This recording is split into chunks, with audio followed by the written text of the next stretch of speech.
Well, good evening. I don't think I need to stress the importance of healthcare to anyone. Everyone knows how important healthcare and access to healthcare is. Anywhere over the world you go, people are always getting sick in some form or another. Well, I had a visit to Jamaica and got sick. Sick to the point that even though I was 2 or 3 days away from coming back, 2 days, 3 days, yes, it was necessary for me to go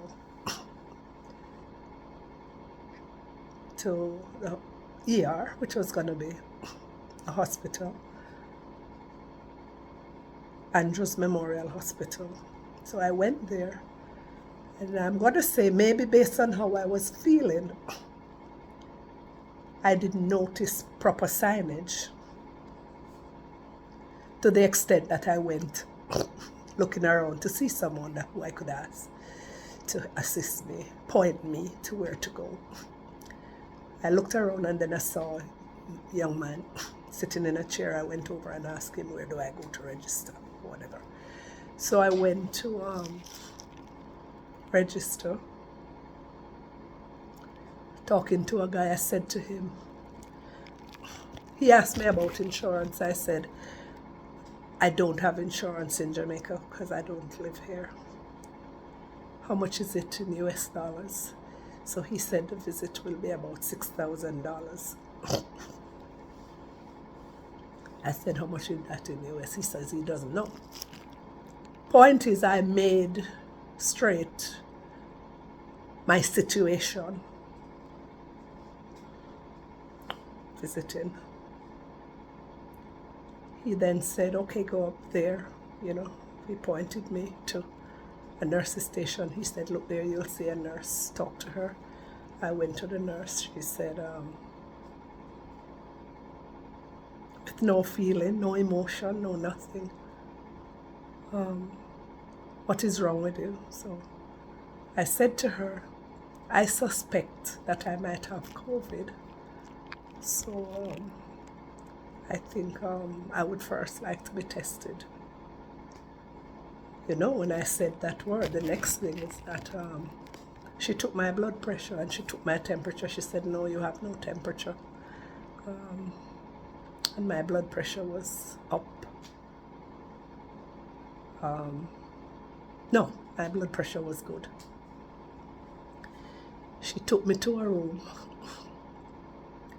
Ladies and gentlemen, that room felt like a room where you store your dirty mops. Just not to lie, I took a picture of it when I was in there. The chair that I had to sit in had so much dirt all over it. I took pictures of the chair with all the dirt. And I'm saying to myself, if you think that I have a virus, it was the isolation room. That's what it said, isolation. Okay, I'm fine with all of that because if you think I had COVID, like I thought, then it's good to isolate me. But where are you isolating me?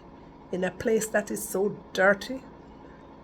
So for the chair, I just couched at the edge of the chair because it was so dirty. There was a one of those portable things to hang the drip, if they're going to put you on drip. The bottom of it was totally rusted. I have a picture of it. Nasty looking. The whole place. I said, wow. Like I said, it felt like a closet that you store your wet mops in. And I sat there for how long? The doctor came in and introduced himself to me. So when he introduced himself, I realized we shared the same last name. So I said to him, oh, and repeated my name. Straight-faced, he just nodded.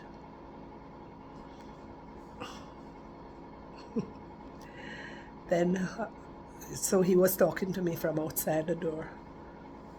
Of course, you know, it's like I was an alien with some rare disease that was gonna contaminate everyone. He came in, he put this thing in my ear and looked in my mouth. He went away. The nurse had done the swab of my nose before, so it was a quick one. I said to him, so how long?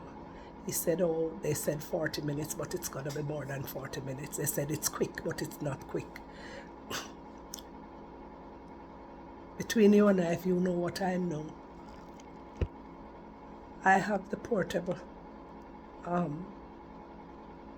the quick tests at home, and I do it and quickly I get back the result. In there wasn't packed, so I don't know what it was taking so long. Okay, because I was uncomfortable in that filthy room. I stayed in there, sitting, and then sometime after, a lady came, stood up out the door. She had a mask over her face, and I'm okay with that. Your bill is $11,000 something. I said, excuse me? Your bill is $11,000 something. I said, how much US is that? I don't know. She said, I didn't know you're paying in US. I said, I stated my case at the front, that I didn't have insurance, and I asked about how much was the conversion. She said, I'll soon be back. No, she just walked away. I'll be back. She came back, she said the rate was $126. I'm sick. I needed to get out of there. No, before that, that same doctor, my namesake, came back and said, may I offer you some cough syrup because I'm coughing like crazy all throughout. May I offer you some cough syrup? I said, wow. He made it sound as if he was asking me, would you like to have a cup of tea? Because one would expect he would say to me, based on how you sound, I would recommend that you take some cough syrup.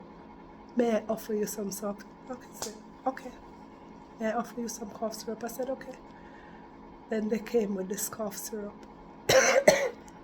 Back to this lady, so she walked away. She came back, she said $126. I'm sick. $126 for the US. I said, okay, I want to get out. She handed me the paper. I put the money on top of it, and she took it and walked away. Came back with my change.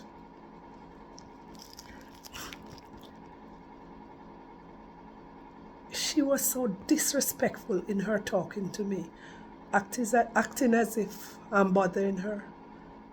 The word she spoke. So I said to myself also, well, if they came to collect, maybe they're finished with me. After she came, then I think the doctor came back or it was her who pushed the paper at me. When I took the paper, I saw that the result was negative. He never even said, ma'am, I'm happy to tell you that you didn't have COVID. You know? So when I looked at the paper and read it negative, I looked up at him and I said, so what's your diagnosis? He said, it's a sinus infection. And he walked away. That was it. No one said to me you could go or anything. This is amazing. I got up. By this trying to find my way out, I went to the guy at the front. I said, how do I get out? He pointed to the door.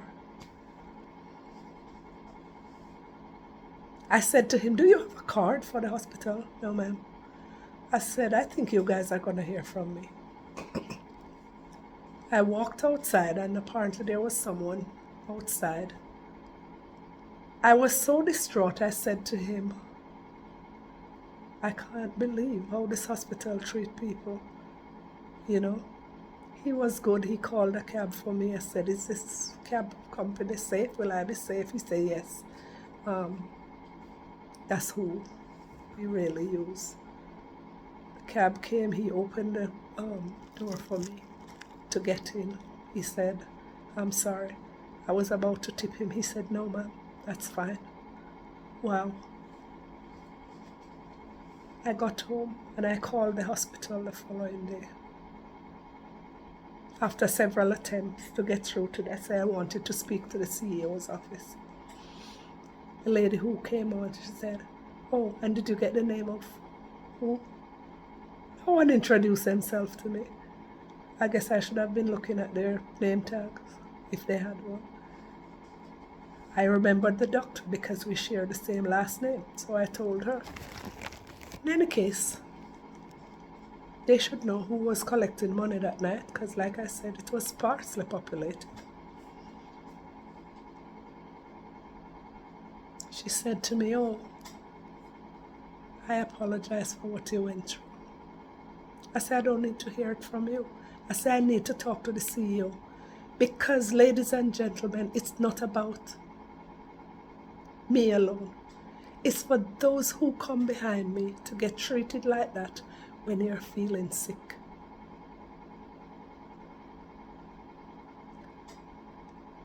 It's what I'm looking for is for a CEO to me. And then what jumped out at me, you came in as an ordinary person, you're nobody, so we're going to treat you like nobody. I paid my cash. We're going to treat you like nobody. The point is, in that dirty chair that I had to sit, before I went in there, had someone taken a piece of hand towel or paper towel, put some water in it and wipe off the chair, even though there might have been germs on it. With my own eyes, it wouldn't appear that way. It would appear clean because it was nicely clean. The room would have been fresh and all of that. And I'm just saying to myself how carelessly people just die and just treated like nothing. I left Jamaica even sicker than I was. Trust me, sicker than I was. I got off the plane and I went straight to the urgent care. They heard how badly I was coughing. The nurse said to me, you sound very bronchial. Yeah. When I was seen by the doctor,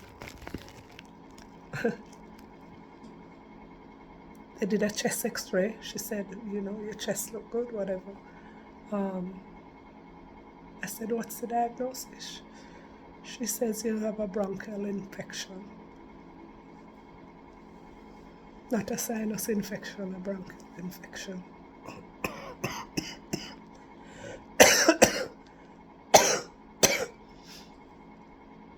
So this woman at Andrews had said to me, okay, what's your email address? What's your number? The CEO will call you. Nothing. I allowed 2 days. I called again today, left a message. No one called. I said to them, you're going to hear. And I promise you, this might be my first post. And it's not going to be the last. And I'm going to go viral with it. Because the point I'm making is, whoever comes in, whether they're spending $1, $100,000 or $1 million, it's healthcare. But then you know what? They have no passion for what they do. They have no respect for people. And so they treat people like nothing who comes in. Every staff member, from doctor down, every single one of them talk down to people. I just don't get it. Very disrespectful. Very condescending. Absolutely condescending. Someone said, why didn't you go to a public hospital? You should have gone to the University Hospital or KPH. The wait would have been longer. It's the very reason why I didn't go there, because I didn't want to sit suffering for hours upon hours. And so I paid my money. And this was how I felt. And this was how I was treated. Then to be misdiagnosed as well.